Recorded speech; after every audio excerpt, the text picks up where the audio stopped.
Oh, did I say anything about Texas? Yeah, about tickets to the game. Dallas and Pittsburgh. In Texas.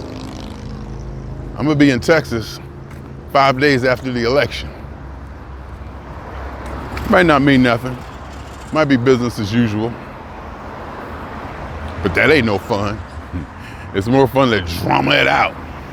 Make it seem like, ooh, what's gonna happen? You're gonna be in Texas 5 days after the election.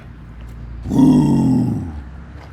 Regardless of who wins or who loses, it's gonna be some shit. It's gonna be some shit regardless of who wins or who loses. And say, for example, Trump loses, I don't think that the right or those people gonna go ape shit like I think the left will when they lose. Notice I didn't say if, I said when they lose. I don't think, but what I am worried about is that the Democrats winning and maybe even taking control of the Congress or House of Representatives or whatever like that, blah, blah, blah, and fucking up the economy. Because I believe there are things in place right now that keep the people or the corporations or the economy balanced in a way that at the least benefits me. I'm not even gonna say, but I do tend to think it's better for the economy. The numbers show that it's better. The numbers definitely show that it's better and that the economy is doing fairly good. So, and I think once the Democrats get in there with what they want to do with taxes and what they want to do with, socialism and making this free and making that, and making adjustments here, taxing the rich, it'll make it unstable. I think whatever Trump is, if he's a puppet, if he's a clown, if he's a buffoon, whatever he is,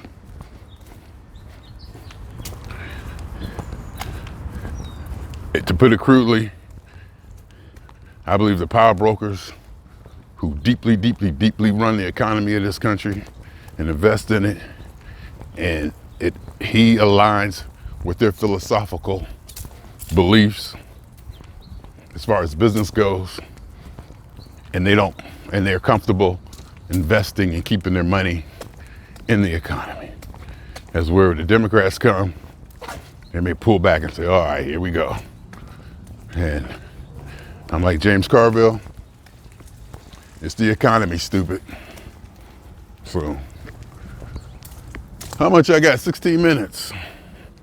So I'm gonna be in Texas, down at that big, beautiful stadium after the election, 5 days after the election, November 8th.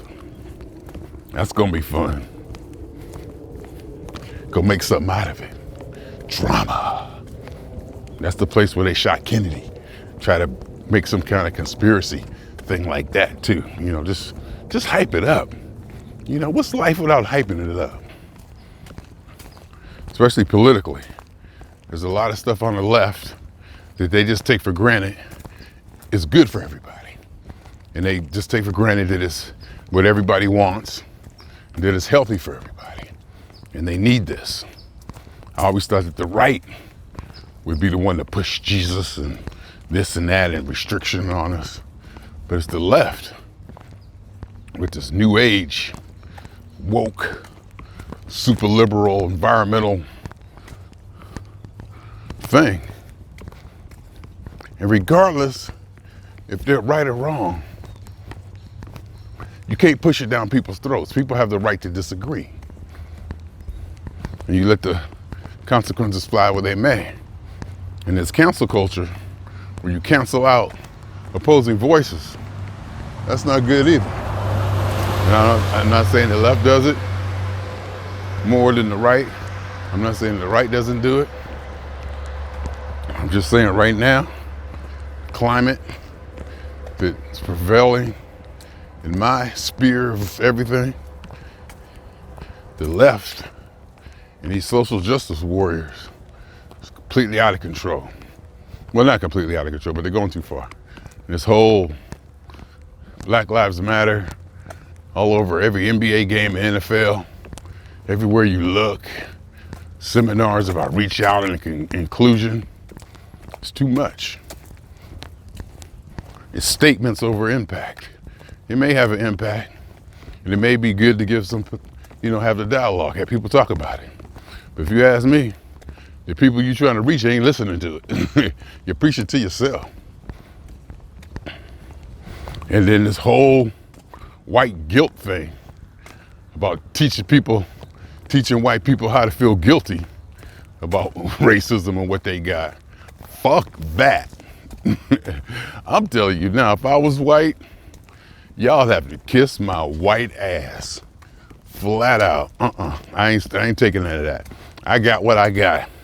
Even if my granddaddy stole it from yours, it's mine now. Shut up.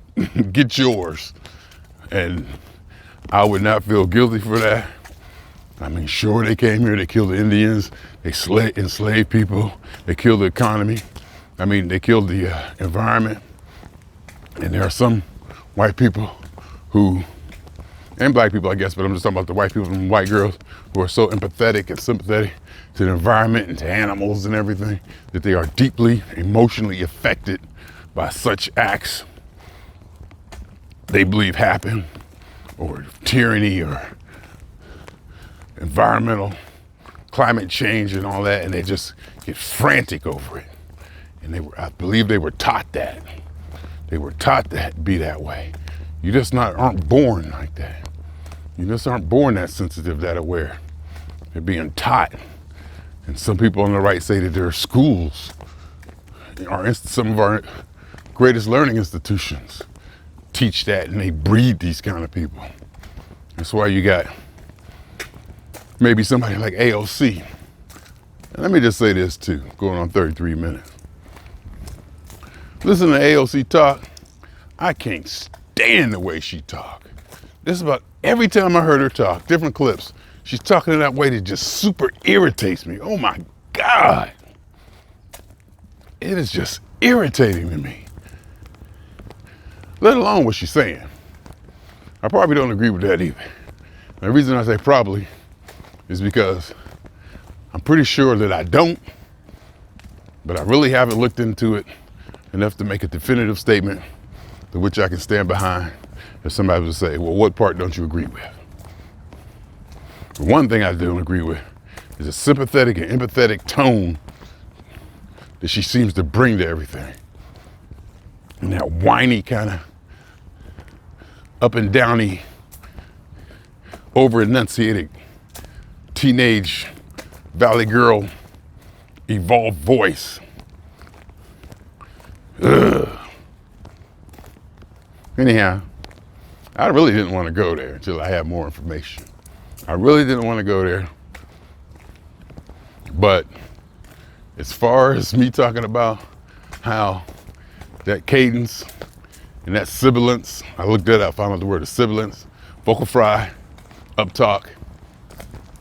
As far as that goes, so far, she almost seems to be consistently the poster child for that talk that I cannot stand. That style of talk that I cannot stand. Anyway, my name is Jeffrey Mitchell, and I don't want to get political.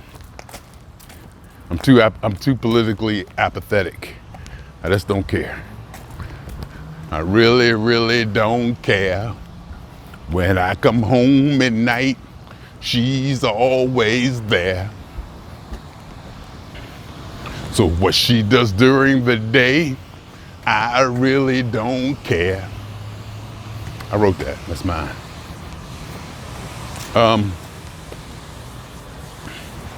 Yeah, I'm politically apathetic. But I think what does bug me is the lack of discourse and the responses and the emotional tirades and the lack of communication and discussion. That part bugs me. Where people can't actually talk. You see people, oh, I don't want to bring this. Okay, I gotta say this one more.